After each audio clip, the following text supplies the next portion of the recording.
Muchos falsos testigos de Jehová dicen que su congregación y su organización no protegen violadores.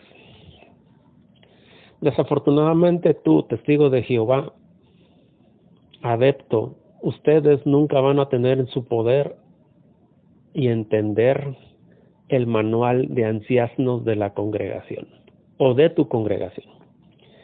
Pero los ancianos, su trabajo principal es proteger la vida, la integridad y la identidad de todos los violadores dentro de la congregación.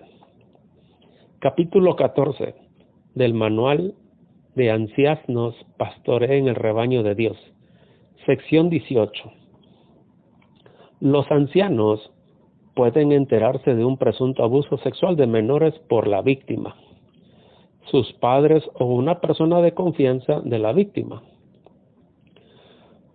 Tras asesorarse con la sucursal y si el acusado es un publicador de la congregación, el cuerpo de ancianos nombrará a 2 de sus miembros para que realicen una investigación.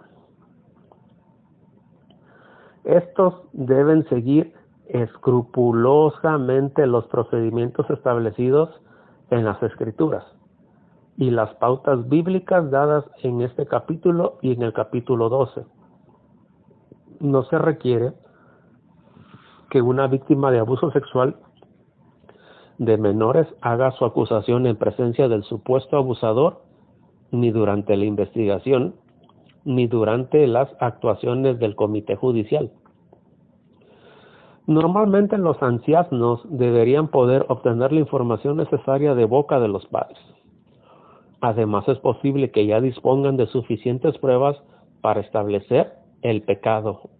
Establecer el pecado, no el delito.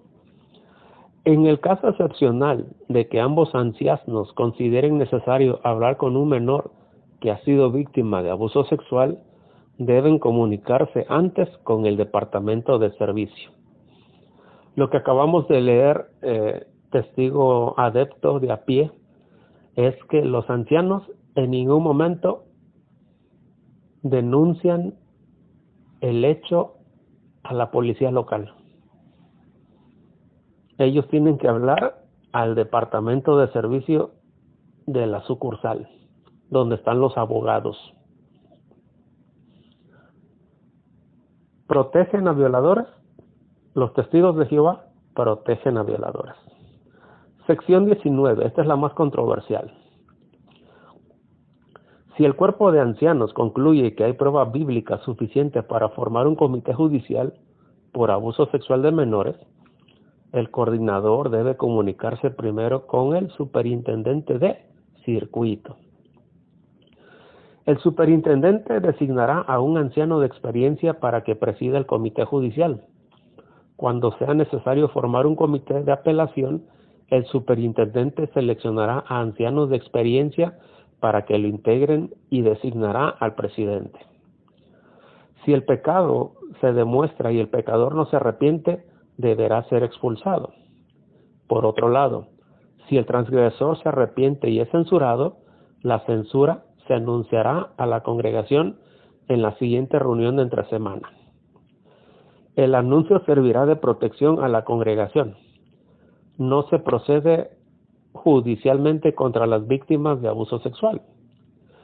Si el cuerpo de ancianos considera que la congregación debe tomar medidas en el caso de un menor que participó voluntariamente en el pecado, 2 de sus miembros deben llamar al departamento de servicio antes de proceder. Esta sección 19 en general es aberrante porque ningún niño o niña participa voluntariamente en su propia violación. Y ellos vuelven a recalcar que el abuso de menores dentro de la congregación es solamente un simple pecado, no es un delito. Como vemos en este capítulo 14 de abuso sexual de menores, sección 18-19, los ancianos protegen la integridad, la vida y la identidad del violador. dando un anuncio de censura, pero no exponiendo al violador su identidad y lo que ha hecho a un niño o una niña dentro de la congregación o de la congregación. ¿Los ancianos de congregación protegen a violadores? Sí, protegen a violadores y no denuncian de ninguna manera al violador, a la policía local. Pastoreen el rebaño de Dios, el manual de los ancianos cuberpedófilos protectores de violadores, sección 18 y 19, que da para mucho y para más contenido, para un análisis más profundo de que realmente los testigos de Jehová protegen la integridad, la vida y la identidad del violador que tienen dentro de su propia congregación. Sección 18-19, capítulo 14, abuso de menores. La resistencia.